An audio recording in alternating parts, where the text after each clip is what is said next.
are these people? So you ready for our last story of the night? Yeah.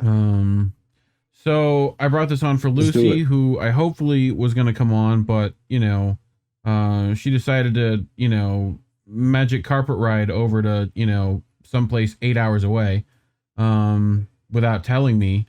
And she was like, that's going to be like 3 a.m. for me. And I don't think I can do that.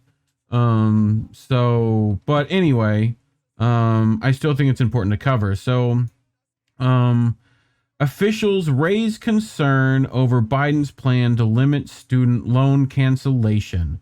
This is, of course, by Sharon Zhang over at Truthout.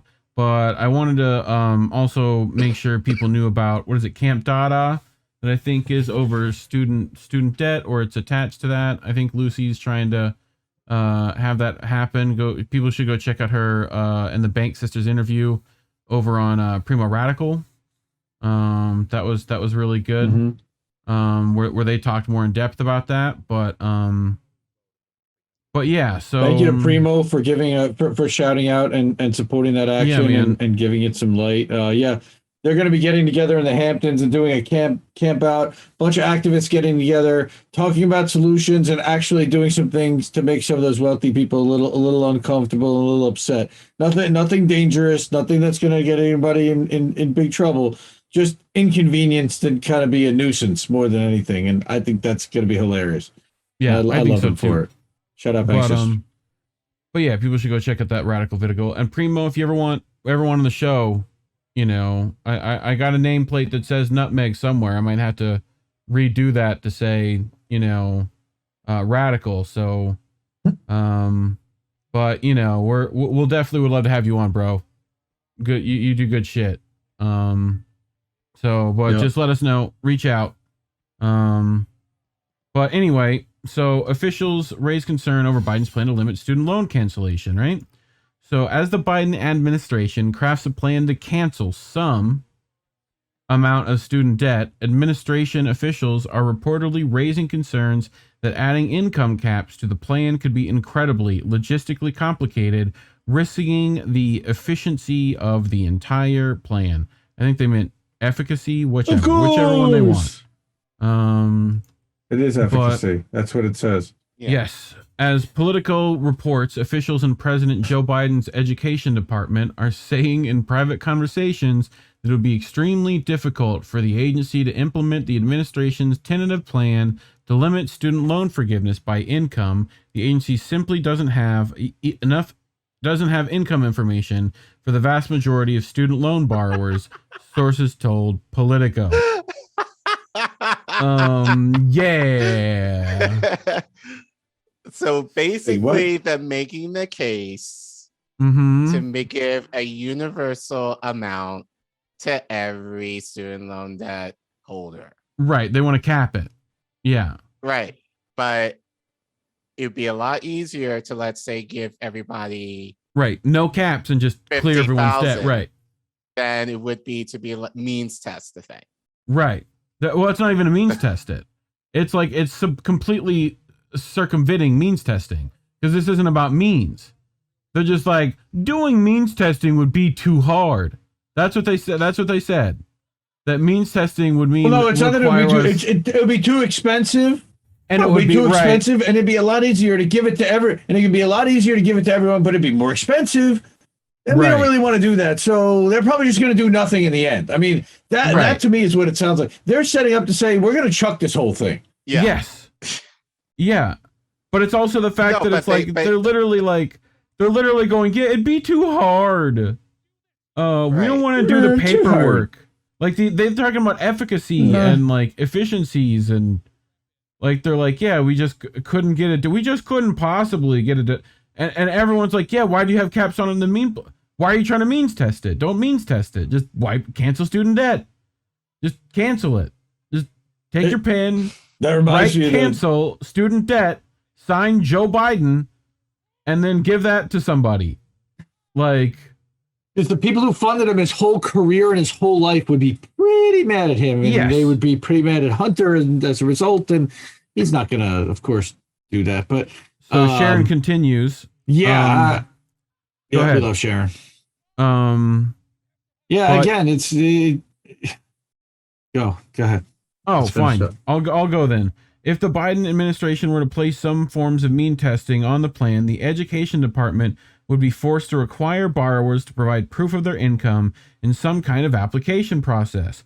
The added step could make it hard to implement the program before the November midterm elections, which of course that's what they care about. If it could be done in that timeline at all. Right? So that's... Well, it's not just why they care about it before November. It's because after that, you've got a lame duck session where half the people don't show up and you can't get enough votes for a quorum or right. You could potentially have it voted down. And then your legislative session is over and you have to start all over again in January because you get new representatives and senators seated. You have to start over. They have to get this done before November if they're going to get it done. An education department spokesperson said that the agency is assessing options for broad debt cancellation. The White House has yet to finalize its plan. Earlier this month, White House Press Secretary Jen Psaki, former press secretary, that Biden is considering limiting debt cancellation to borrowers making less than $125,000 a year. The cap is meant to preempt arguments from conservatives that only the wealthy would benefit from student loan forgiveness, even though those arguments have already been debunked. Earlier this month, a report found that student loan forgiveness would be progressive, meaning that the poorest borrowers would benefit the most. News of the income cap sparked frustration among progressives and debt advocates who have been warning about this exact scenario. They say that applying means testing for the debt forgiveness would not only be unpopular among borrowers, but would also place unnecessary hurdles to the program that could limit access for those who need it most. Advocates for debt forgiveness were already frustrated that Biden will likely only cancel a small portion of the roughly $1.9 trillion in student loans owed by borrowers. God, I hear Elizabeth Warren going, we're gonna cut $10,000 of student loan debt for you. Well, you know, right? Wasn't that her thing? No, but here's the thing with Elizabeth Warren that I think people are not necessarily talking about, because I know a lot of people love her. But like she was talking about the idea of canceling student debt up to, 50,000. Like if you really were progressive, like why wouldn't you make the case to start there at minimum 50 versus cap it at that much? Right. So that was kind of a sneaky tactic that she took, especially when she was campaigning on that, the idea to cap it at 50, but people, I think people would just like, that just love her, that no one necessarily called her out on that. But I think that just because it shows how like she tries to play progressive, but then like, but she's also admitted, herself that she is a capitalist through and through. So well, not only that, she was a Federalist Society member for years. Yeah, now she's a Democrat, but she was like a hardcore right-wing Republican, not just a Republican, but she was a staffer at Harvard and a hardcore Republican. Pow wow chow. Shout out to Elizabeth Warren. Again, I got fooled. Yeah. I got snowed. That was the first political campaign I ever donated to in my life, was Warren for Senate 2012. You want to talk about shit lib? Raise my hand. I was one. Yes, folks, I was one too. We all were at some point. This is how we got here. First, we followed these clowns. No. Well, no, a lot of us followed these clowns first. Either it was Obama or it was somebody. We got sucked in and we realized, wow, these guys are just a bunch of fucking lying corporate tools that do exactly what Republicans do, but say they do something different. Yeah. And that's why we're here. Labels are bad. Stay independent. Right. The simplest way to implement student debt cancellation is to make it fully automatic and universal, Braxton Brewington, debt collector spokesperson, said in a statement. Forcing millions to apply for the rightfully owed cancellation will exclude the exact borrowers. A targeted approach claims to help. If Biden needs reminding that burying borrowers and the education department in paperwork is widely ineffective, he can look no further than the 99% denial rate of current programs like public service loan forgiveness or the PSLF program. So indeed. Shout out. Shout out to Braxton Brewington. I love that name. We did a Braxton Brewington story about 3 weeks ago. He wrote something on student debt in Truthout. So definitely go read that. And I just remember it because you said the name, and I was like, wow. If nothing else, I'm just glad we did a story because it was a Braxton Brewington. What a great name. So keep going. PSLF Indeed. program. The PSLF program is supposed to allow public service workers like teachers to apply for student loan forgiveness after a decade on the job. But the Government Accountability Office, the GAO, found in 2019 that the program is completely burdened by its eligibility requirements, leading it to reject nearly every application it receives. Melissa Emery, heiress, who led work on the GAO report, called it a bureaucratic nightmare. Yeah, exactly. And this is kind of what I was kind of alluding to earlier regarding, like student loan debt as far as, like early childhood workers, they wouldn't be able to apply for this, number one. But then like, even if you're a public school teacher, like I have to check at it because I actually tried to go for it myself because I would be pretty close at this point under normal circumstances to have it forgiven outright, but part of the process includes having to work at a Title I school. Yeah. I haven't worked at a Title I school all of my career. So, so because of that, I would be, if I were to apply, I think I would be able to apply for it like within 2 years. I would get rejected outright because right now I don't work at a Title I school. So basically, and I think I mentioned this on our student loan debt summit, like that's essentially why, and like people are like, well, why did you go into become a teacher or whatever else? Because we were told that like, if you work for 10 years, you'll have your loans forgiven. But there was a lot of red tape that people did not necessarily talk about, that like, you have to work at this type of school, you have to make this type of income, like whatever else, that rejects the fair majority of teachers who apply to have their loans forgiven. And depending on circumstances, just personal circumstances, like you're lucky if you're even teaching at a school for 3 years, much less 10. Yeah. The average teacher who goes into the field leaves within 3. So 3 to 5. So for many teachers, especially if you're new entering the field, like you will never have that option to even come close to having your loan forgiveness because you might be out of the field way before that. So the sacrifices they want you to make are just ridiculous. No other industry, no other profession is requiring you to make those type of financial and career and life sacrifices by putting other important life decisions and things on hold because you're not going to be able to afford to do them working as an early childhood educator, for example. Right. Right. And so I make the case, as far as, like people are like, well, why become a teacher? Then, you should do another job where you're able to make more money, whatever else. But then like, oh, you can just go to a community school and get a trade or whatever. Like, what if you're not necessarily gifted to like fix a car? Right. And then like a lot of these, and I think Bianjo Ray brought this up, like a lot of these blue collar jobs, you'll have a 2-tier workforce where like a lot of the lower, like more hands-on jobs would be done by typically, people of color or of the working class. And these upper class jobs, like lawyers, doctors, whatever, probably even teachers too, will be worked by people who can afford to go to college. You, more often than not, the elite, usually white. So you're going to have that disparity there. Like, if people were trying to live within their means or like don't go to college just simply for the fact that they're going into debt, like it's going to be a very apparent that like only the rich can afford to be a lawyer. Only the rich can afford to be a doctor or a teacher, whatever. you know, so there's just something very messed up, you know, in thinking about, you know, our society in that way.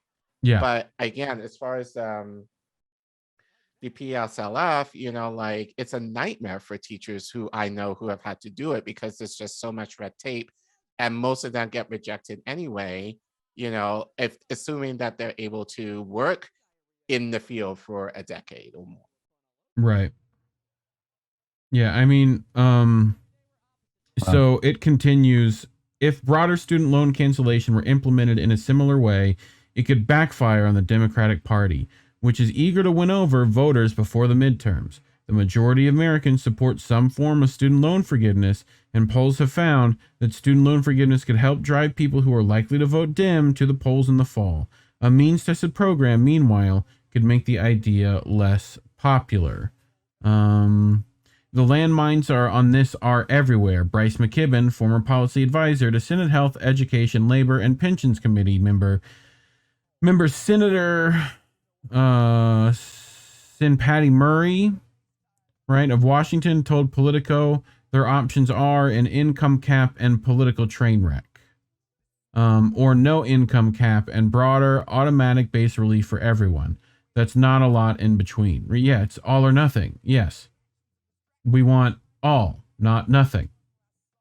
You know, progressive representatives Mondaire Jones and Ayanna Pressley also told the publication that the cancellation should be broad and reach as many people as possible, as Presley said. So, closing thoughts here. I mentioned this in our group thread, but those of you who know me, I am a teacher advocate in DC, so I work for a teacher advocacy group. Yeah. And I just found out actually today that Jamal Bowman is actually going to speak at this event. Now, my executive director knows my stances. He knows what I did at the Capitol. So, and actually, like, he kind of said, you know, I understand why you were protesting against AOC Cori Bush, but on the other hand, you know, like, he also kind of mentioned to his mind, they're doing what they can, you know, because he generally likes the squad. Doesn't know, yeah. Yeah, so like, so we definitely have, you know, different views as far as politics, you know, so my concern is like, obviously, like, well, given the fact that Jamal Bowman was an educator himself, you know, like, obviously I will be nice, but, you know, I will relate, you know, like any questions to him that I would ask him to education. And I think especially something like this, you know, the idea like teachers are leaving the field a lot quicker now, especially given the pandemic, you know, they're leaving the field at a lot faster rate. You know, how is the government planning to incentivize, you know, teachers to be willing to stay into the field? And what is he and the squad going to advocate for to ensure that that happens? So those are the questions I definitely will plan to go, and I hope to kind of tape it that we can probably make it an exclusive here.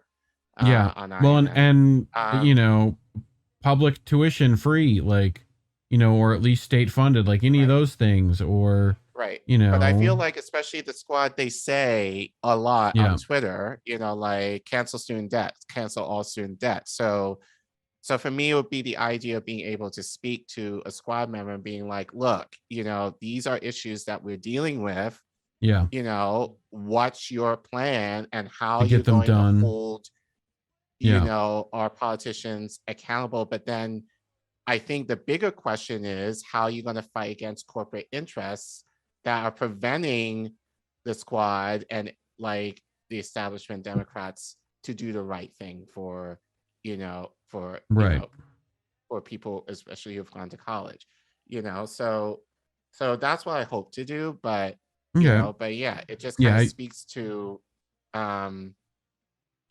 yeah, we know this, like, mean tested bullshit basically doesn't work. Just give everybody, you know, just cancel it. Just cancel it all. You know, like, Would be we nice. know we're not going to do it, but cancel it all. See, and again, I am a big advocate for canceling it all. The question is how do you compensate everybody moving forward without it? How do you pay every teacher's salary?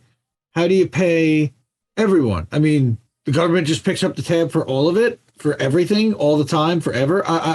Look, they've put it on the students. I don't know what the answer is. I don't know what the answer is either, but I don't think we should stop there. You know, like, yeah, you can cancel all student debt, but it doesn't. And I agree with certain people, many people who say that doesn't get to the root of the problem. You know, and those are continuing discussions that we need to have. You know, yeah, I will strongly admit, you know, for here, like canceling all student debt is just really a Band-Aid for a larger problem that needs to be addressed as far as, you know, how we educate, you know, students in this country. But how can we have means that where students have options where they're not in debt for like, basically for the rest of their lives past their death, you know, that they're paying off these loans back, you know? So like, well, a lot of times they should pay it off in trade or in work. In service time, etc. You know, with public service, I think that is one way to do it. Look, how does every other first world nation manage to give healthcare to all of their citizens? Okay, fund all that, and in a lot of cases, education. All right, they prioritize that. First of all, they don't have this massively bloated military budget that takes up, you know, a sixth or whatever percentage of the total GDP. So we definitely, again, I think we all are in agreement that military reduction in order to subsidize the cost of what it would take to fund education. I believe the number was something to the tune of $70 billion a year would fund education. On top of the fact that you have a lot of these private institutions that have massive endowments, they're not going to go away, but they would have to make them tuition free. Right. Or we could just. That's effectively. Print it. Burn it all down. Just print it. You can just print the money, print it, give the money. Count the money? Count the money. Demonet. It's all about geometry. It is all about geometry. But anyway,